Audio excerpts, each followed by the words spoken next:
In the Netflix documentary, The Death and Life of Marsha P Johnson, her friends really try to account for her last day, like, and really try to find out what happened. So, like, she just leads an incredible life and she just goes missing. She was never found? Yeah. Oh, no, she was. I'll get to that. So she goes missing. Shortly after Pride in 1992, Marsha's body was found floating in the Hudson River in New York. Police pulled her out and were like, it was a suicide. They did zero investigation. Zero. Okay, so the police are out there being brutal and they're out there fucking up cases over and over and over and over. That makes me so mad. I know. And I don't think the police killed her. Like, that's not where I'm going with this. No. But they were like, they didn't give a shit. Aren't you supposed to investigate? Yes. Ugh. That is the first part of their job, is investigating. We've read the job description. We've read your job description. Yeah, we know. And really, I highly recommend the documentary. It's I'll watch about it. an hour and 15 minutes, and they go a lot more into this. But yeah, she was just living her life, and then she goes missing. Oh, and she was found deceased in the Hudson River. Yeah. Several people came forward to say that they saw Marsha before she went missing, being harassed by a group of men. And then one witness came forward and said that they saw Marsha fighting with someone on July 4th, 1992. During which the other person, like, they were like physically fighting. Yeah. The other person used a homophobic slur.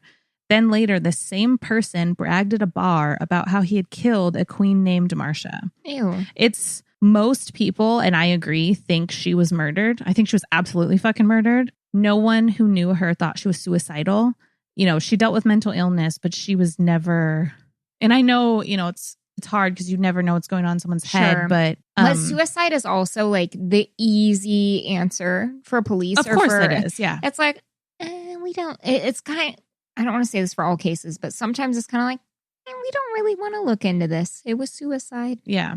It sounds more likely to me that that's the case, but who knows? I don't want to be speculative. But just, and I don't know if this sounds bad or ignorant, but just judging based off her life alone and everything she fought for, anyone who disagreed with the gay movement and the trans movement, she was a target to that, you know, like. Oh, I'm sure she had a huge target on her back every day. Yeah.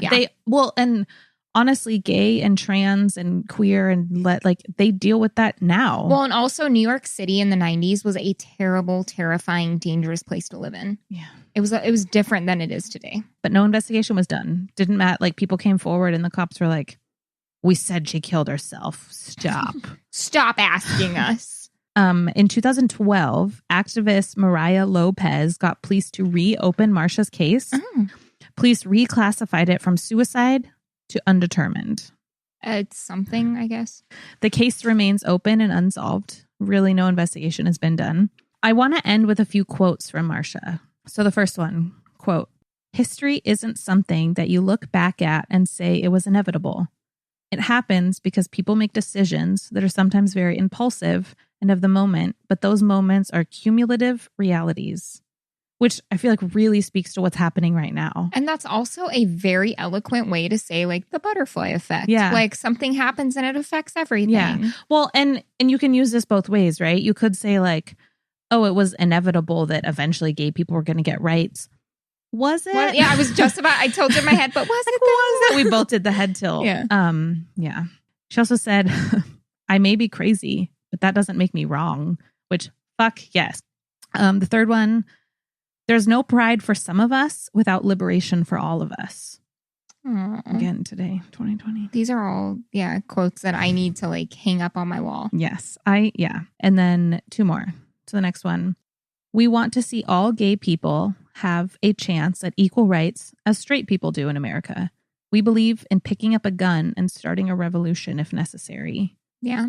These are all very relevant to this moment. This was a perfect beer for Badass Queen Marsha, too. Yes, it was. The Badass Hazy. And the last one, as long as my people don't have their rights across America, there's no reason for celebration.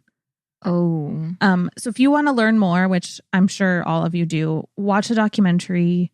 You'll become obsessed with Marsha. I could go on and on and on about her. And I know I jumped from like her life to like she was found dead, but that's kind of what happened. Yeah. She lived this life and then she goes missing and she's found dead. Mm-hmm. Yeah.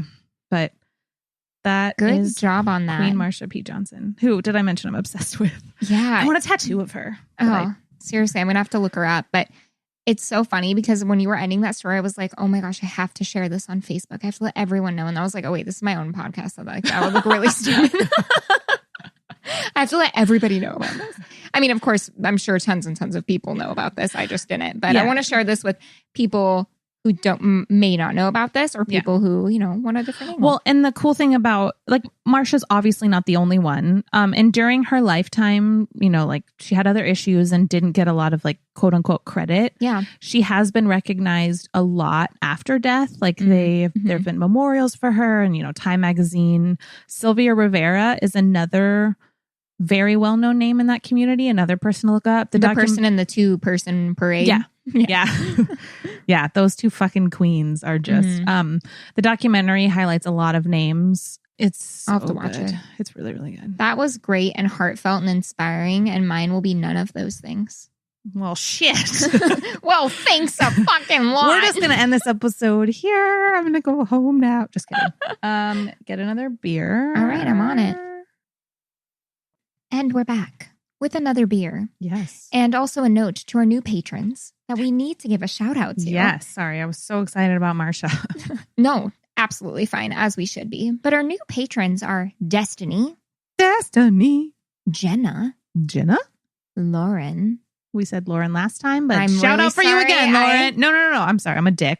Like, we said Lauren. Oh, no. We said Lauren during a Patreon episode. Shut up, Caitlin. See, we have not given Lauren her shout out. Sorry, Lauren. I got your back, girl. And Leslie. We're so and Lauren happy. and Lauren and Lauren. I owe you 10 more shout outs, Lauren. I will say Leslie has been like very, very communicative on all social media platforms. And I love talking to you, Leslie. So I just love it. When I have a kid, I'm going to give their last name is going to be P, just the letter P. No, it is not, Caitlin. Yes, it is. And I'm Why going to not their middle name? That's did I say last name? Yes. So I was like, it's absolutely not, Caitlin. Their middle name. Matilda That's P fine. Sparks. That's kind of cute. No, it's not. P Party doesn't work. My last name's Party. Let's get into my story here. Let's go from our uplifting mood to celebrating Marsha and wanting to solve her murder to we'll open a beer first. Okay, so we are having another beer I brought back from Oregon. This is the Fuzztail Hefeweizen from Ew. Okay. I don't like the word fuzz. Well, it's Fuzztail from Sun River Brewing Company. This is an American wheat ale with a light citrus touch from Sun River, Oregon. And it is 5% alcohol by volume. And the can is just orange and has kind of a little symbol of a river and is really cute. And I'm excited to try it because I love me some hefts. Hefty, hefty, hefty. Wimpy, wimpy, wimpy. Cheers. Cheers, bitch. It's a very classic hef, kind of banana-y. I don't love it. It tastes like a run-of-the-mill hef that after the last one, there's not a lot of flavor there. It makes my tongue feel weird. Like a fuzztail? Yeah, it might be because the word fuzzy's in my head and I don't like that word, but it just... I think you're fine. I think it's the word fuzzy. It has a weird sting on my tongue. You don't get that? No. It like bites my tongue a little bit. Are you allergic to it? No, I'm not allergic to anything. I would just want to say this is not related to any of this, except that you said something random. Where did murder hornets go? Did we just forget about those? Yes. Okay. Let me tell you a story. You know it's a good year when murder hornets aren't enough to keep track of. Yeah, we're done with those. We don't care anymore. Okay, so I'm going to tell you the story of Nikki Fox. Oh, I've never heard of her. This is a story in Portland and the Vancouver area. Now, many of you may not know that Vancouver isn't just a town in Canada. It's also a town on the border of Oregon and Washington. So this takes place on the border of Oregon and Washington and Vancouver. My sources are... Wait, so there's a Vancouver... Yeah, there's a Vancouver, Washington, right? Okay. Yeah. Because a lot of people... Sorry, because I had looked into moving to Portland before I moved here. This podcast never would have been birthed. So though maybe, like, what if I had been there and we had met? In Portland? Anyways, before you interrupted me. Okay, fine. I will stop saying these sweet serendipitous stories. No, and I guess you'll know way more about this, but people kept telling me and I kept reading that a lot of people work in Portland but and live in Vancouver. Because okay, I'm an asshole. There's no tax. It has something There's to do no with taxes income tax in there's no income tax in Washington, and there's no sales tax in Oregon. So you can live. Wait, wouldn't you want the opposite? Wouldn't you want income tax where you work? No, because they don't tax you on your income. Oh, where you work? Yeah, because I think it has to do with where you live, though, doesn't it? No, you pay taxes on. Well, that's why, like NBA. I don't know. This is a weird fact, but like NBA players, because they get paid in all the different states, you have to file taxes in the state that your income is generated. Oh, so like let's say because last year, like when I lived, or 2 years ago, whatever, when I lived half the year in Alaska and then moved here, I had to do. Well, Alaska doesn't do state taxes, so I guess it's a bad example. But you have to do. Like the taxes are where your income is from. Sure. Well, we have income tax in Oregon, so I'm not sure why they say that. I was incorrect about that. Rent is cheaper? But yeah, perhaps. But we don't have sales tax, which is really nice. You can buy a new car and you don't pay a tax on it, which is what I did before I moved here. If we buy something big, we'll probably buy it in Oregon. Alaska doesn't have sales tax either. Oh, well, that's out in the middle of Alaska. So. Oh, yeah, Alaska is in the middle of Alaska. Or it's on the outside of Alaska. Depends where you're at. Let me tell you about Alaska, Caitlin, where you're from. Let me tell you about Oregon. You just did. Okay. So, anyways, my sources. An article by Chris Brown for the Clark County Today. Fuck Chris Brown. It's a different Chris singer. Brown. It's a different one. An article by Jayati Kamkrishnan for Oregon Live. An article by Aaron Donahue for CBS News. And then another by Blair Stenvik for the Portland Mercury. Mm-hmm. So on December 7th in 2018, it's not very long ago at all. Yeah, like 2 years ago. Yeah, like just happened. Hikers were hiking, as they do, in an area. Bicyclers were bicycling. And Dr. Seuss was sousing. And flies were flying. But it's sad what the hikers hiking discovered. Shit. So the hikers were hiking in an area of Washington called Larch Mountain when they happened upon what appeared to be a human skull. So they immediately called the authorities, as one does. And when the police arrived, they found the skull as well as additional bones, jewelry, clothing, accessories scattered amongst the area, most likely due to animals. It was a human skull, human body, and the body belonged to 17-year-old Nikki Fox. Nikki was born on July 6th of 2001.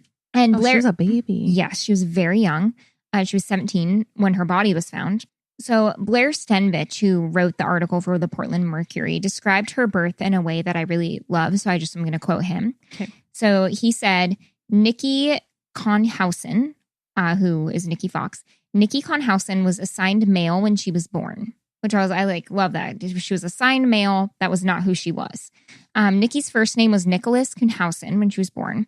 And her family, as well as she, knew very early on that she did not fit her male designation, just kind of like Marsha did. Like, it was evident as a toddler that she was not the body that she was born with. So when Nikki was 5 years old, she found a long platinum blonde wig and she loved wearing it. She loved the color pink, and she always had like a large smile and acted kind of quote unquote girly is what people described her as. Nikki's mom, Lisa Woods, never tried to change her daughter or encourage her to do quote unquote boy things. She was like, her mom's name was Nikki? Nikki's mom, Lisa. Oh, sorry. No, I just said their names close together. So Nikki's mom, Lisa. Sometimes I don't listen when you talk. And we know this about you. Many of you are also a Caitlin, aren't you? You just like turn it down when my part comes on. No, I just squirrel out. Oh, okay, cool. Anyways, but it is nice because Lisa did really, really encourage Nikki to be the person that she was. So she warmly accepted and encouraged Nikki's nature, a young girl born with a male body who loved makeup, Hannah Montana, Disney princesses, high-heeled shoes. Nikki's dad also accepted Nikki, which I love because sometimes the father isn't as accepting as we know in stories. You know, what's really crazy, sorry to interrupt. No. You're just talking about two parents who just accept their kid for who they are. But yeah, we have to say it like it's this phenomenal thing because in this case it really is, which is... That's a good point. You know, we wouldn't commend like a hetero person. Yeah. Yeah. Like, oh my God, they're so accepting that their son got a girlfriend. Like they just approve so much. That's a good point. You know, like but I get why we have to say it because it's, you know. Yeah. Also, my tongue does feel a little weird from the beer. I told you. It took a minute. Like it makes it has like a bite. Yeah. Weird. Okay. So her two older brothers were also very accepting of her. At first they kind of weren't. They would make fun of her for liking pink and stuff, but they were children and they quickly kind of got over that. So when Nikki reached elementary school age, she presented as a boy, which was her biological sex.